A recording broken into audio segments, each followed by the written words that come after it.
Hello everyone, this is Nicole. Thank you so much for joining me. Today I'm going to create two different projects using these stem sets from Honeybee Stems. This one's called Zen Bouquet and the other one is called Hello Gorgeous. I wanted to show you how you can create a easy watercolor gradation effect on your cards. Before we get into the project, I wanted to quickly let you know that all the products that I will be using in this video tutorial are listed in the description link below so you can easily shop those products. So let's go ahead and start with the first project. So I am using Zen Bouquet and I adhere the stem set onto my Misty tool. I'm going to place it to make sure it covers my whole card front. If you don't want the big background, you can use a portion of the stem set to cover a portion of your card front. But since we're going to do a fun background, I decided to cover everything with the stem set. And I will be heat embossing it with some white embossing powder. So I stamped the image with Versamark ink pad as you saw earlier. I'm now pouring my white embossing powder from Wow all over to the card front. And I warmed up my heat tool for about 20 seconds. And now I'm going to melt the embossing powder and heat these powders to show those cool textures of the image. It's a really detailed stem set. It's great for not only coloring, but great for techniques that we are doing today. So after this, I'm going to make sure to set the other one as well. Since we're doing heat embossing, I wanted to get those process all done. So let's work on second card. This time I am using Hello Gorgeous stem set. It has a beautiful flower, outlined images and also fun handwritten sentiments. So I stamped the Hello Gorgeous sentiment from the set with VersaFine Onyx Black ink. And I heat set it with clear embossing powder. And now I'm going to go back to an image with one of the floral images that were in the set, and I'm going to stamp it all over the area to create a random background. So to do this, I wanted to make sure I am not over stamping on top of the already stamped image. So I am just stamping once with Versamark ink pad, then pouring white embossing powder to see where I stamped, and then I'm going to place it all over the area so that I can do a fun background. So this is a really fun technique to kind of stretch out your smaller images to create a whole background for your card, and it's really easy to do. So I'm going to heat set those as well. The papers that I am using for these card fronts is the Tim Holtz watercolor cardstock. So I'm using the same paper for both, and I am actually stamping on a textured size. The Tim Holtz watercolor paper has two different sizes. One's textured and the other one is a little bit more smoother. Alright, so after those are all heat set, I'm going to use my Gensai Tenbi watercolor pan set over here, and I am using a couple of different colors. So I'll be using this nice greenish color, like a mint color, for my first card, and then I'll be using a shade of different blues with my second card. And on the lid of the Gensai Tenbi watercolor, you can swatch the colors too, so you can see exactly what colors are included, so you can easily refer to those. I simply add just a few drops of clean water onto the pan before I start working on them, giving the watercolor pigments to kind of dissolve a little bit because it's a hard watercolor pigment when you first open it. So while those are working, I'm going to prep my surface using some clean water and some flat brush. I'm just adding clean water all over my card front, and this is going to allow the watercolor paper to absorb the water a little bit and then allow the colors to move very smoothly. So on this card, we are going to use one shade of the mint, and this is going to be a super easy. So if you are new to watercolor, this is a really fun technique to give it a try. So wait a few seconds for the paper to be absorbed.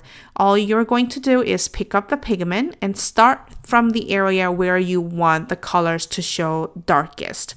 So I am starting from the top. If you want the bottom to show the darkest, you can start from the bottom as well. And without re-adding or re-dipping my brush onto a clean water, I am just going back and forth onto my card front because it's already saturated with some water, so you can easily move the colors, and simply go from the top and then brush down to bottom. Remember, when I go down to the bottom portion, I am not adding any new colors. So after the first layer is done, then you can go back to the image with some clean water. And if you want it to be a little bit more lighter, add more water. If you want a little bit more darkness to the card front, add more color. And then simply go back and forth from the top to bottom portion of your card front and easily shade those. As you can see, it's adding a really smooth transition of a same color. So it creates a very fun effect with just one color. So even if you are starting with watercolor like brand new and you have limited supplies, you can easily create those fun backgrounds within just minutes. So I'm going to set that aside to dry. I'm going to speed up my second card so that you can quickly watch those. It's the same concept. The only difference is that I will be using different shades of blue. So I added up my base color over here with some light blue. And after that, I'll be going in with 2 more different color of blues, shades of blue, I should say. And then I'll be adding different sections with those colors. So as you can see, the lighter blue and the medium blue and then darker blue is going to show up. And like I said, the top portion will be darker and the bottom portion will be lighter. You can do different colors, but I would stick to a similar color family. I like to stick to a same color family with the different shades. It just creates a better gradation effect to me, in my opinion, but you can definitely play around. And I saw a video by Christina Warner, and she recommends sticking to a color family that's right next to each other in the color wheel to create to avoid a muddiness. So just be careful when you work with different colors on those. After those are fully dried, I waited about 15-20 minutes for these to dry up.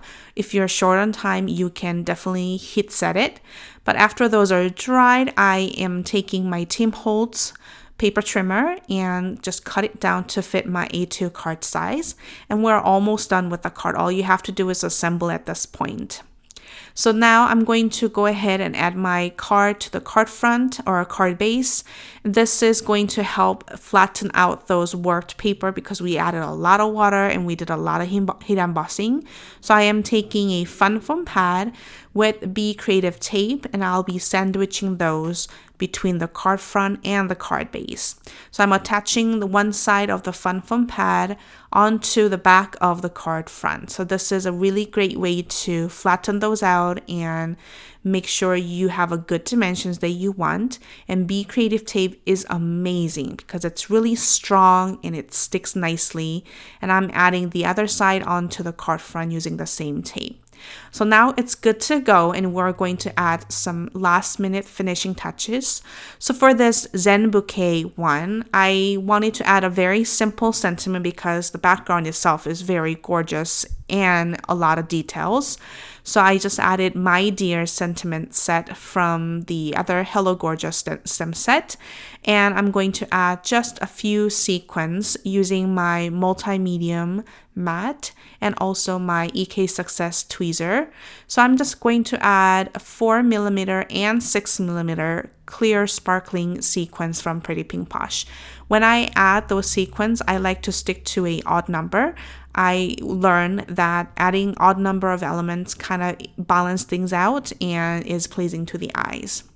So that finishes the card for today. I really hope you enjoyed this quick tutorial and enjoy this beautiful stem sets from Honeybee Stamps.